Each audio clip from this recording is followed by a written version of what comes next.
ప్రజాపాలన ప్రగతి ప్రణాళిక కార్యక్రమాల ద్వారా ప్రజల నుంచి వచ్చిన వినతులను సమస్యలను సమగ్రంగా విశ్లేషించి వాటి పరిష్కారానికి జిల్లా స్థాయిలో కార్యాచరణ ప్రణాళికను రూపొందించాలని జిల్లాకు ప్రత్యేక అధికారినిగా నియమితులైన ఆరోగ్య కుటుంబ సంక్షేమ శాఖ principal secretary doctor Christina George Chongthu అధికారులకు ఆదేశించారు. మంగళవారం కలెక్టరేట్ సమావేశ మందిరంలో జిల్లా కలెక్టర్ ప్రతీక్ జైన్ వివిధ శాఖల అధికారులతో కలిసి ప్రజాపాలన ప్రగతి ప్రణాళిక కార్యక్రమాల అమలు పురోగతిపై ప్రత్యేక అధికారిని సమీక్ష నిర్వహించారు.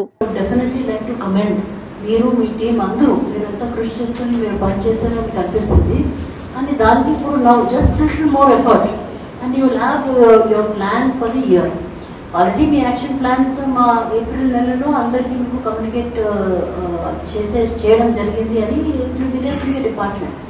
కానీ ఇప్పుడు ఈ 3 month ఇంటరాక్షన్ ద్వారా ఏది మీకు అడిషనల్ ప్రయారిటీస్ అని కనిపించింది, ఏది మీకు అడిషనల్ కంపోనెంట్స్ మీ ప్లానింగ్లో మీరు ఇంక్లూడ్ చేయడానికి అవసరం పడింది అని, ఏది మీ రీప్రయారిటైజ్ చేయడానికి అవసరం పడింది అని, that is something that I think is going to be very instrumental and more important then that you will learn that it is very difficult to clap alone.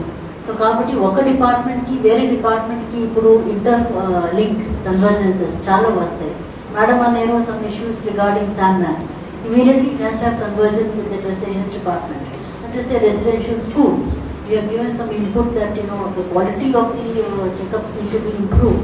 Mari me list nunchi maybe the health concerned topics, let us say severe anemia cases, that can be referred back to the health department. So inter-departmental convergences will be very critical at this point of time. Example, energy linked with, let us say, your agriculture department, your horticulture department, they have raised the requirement for some solar fencing.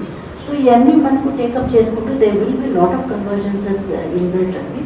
And I think that challenge or the task will be with the district administration to find common ground between the different departments concerned. కానీ I'm sure that with this kind of detailed exercise and inputs ఒక మంచి action plan తయారు చేయగలుగుతారండి. ఇంతకాలం 3 months గ్రామంకి తిరిగి interaction చేసిన తర్వాత definitely they will be some actionable points అండి. So ఇది మనకు నెక్స్ట్ మనం వెళ్ళేటప్పుడు ఎవరి told in the month of April మేలో మిమ్మల్ని ఇప్పటిదాకా ఏం కాలేదు అని that should not be the take away at the end of this exercise. కాబట్టి అందరూ కలిసి పనిచేసి we will definitely have very coherent action plan and this is what we are looking forward to. And thank you Pratik and your team for having this first interaction.